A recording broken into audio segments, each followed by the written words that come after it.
এটাকে হয়তো চাইছি একটু ঠিক স্ট্রাকচারে আনার জন্য, ঠিক আছে, একটা শ্যাডো ক্রিয়েট করার জন্য, স্কাল্প করার জন্য, ঠিক আছে। তখন সেই ক্ষেত্রে আমরা কন্ট্যুর ইউজ করলাম, কন্ট্যুর পাউডার।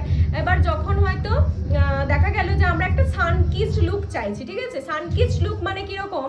সানকিসড লুক মানে হচ্ছে দেখবে অনেক সময় আমরা ফটো শেয়ার করি না, সানকিসড করি না ফটো শেয়ার। তো সেটার মানে কি যে আমাদের স্কিনে যখন সান হিট করছে আমাদের যে জায়গায় দিয়ে, যে শ্যাডোটা আমাদের ফেসের মধ্যে ক্রিয়েট হয় না, এই যে লাইটটা এখানে আছে, এই সাইডে শ্যাডো ক্রিয়েট হচ্ছে কিনা, তো আমাদের ওরকম সানলাইট ডিরেক্ট ফেসে যদি দেওয়া হয়, আমাদের ফেসে যেরকম শ্যাডোটা ক্রিয়েট হবে, ওই শ্যাডোটা ক্রিয়েট করার জন্য আমরা কিন্তু এই যে ব্রোঞ্জার, এই ব্রোঞ্জারটা ইউজ করব ওই সানকিসড একটা লুক, ফেসের মধ্যে একটা ওয়ার্মনেস আনার জন্য, ঠিক আছে।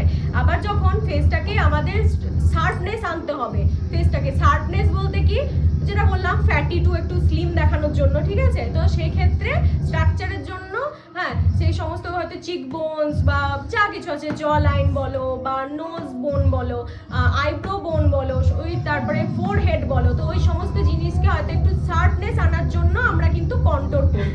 আর কি সানকিসড লুকের জন্য জিনিসটাকে একটু ওয়ার্মথ আনার জন্য স্কিনে আমরা ইউজ করব ব্রোঞ্জার, ঠিক আছে।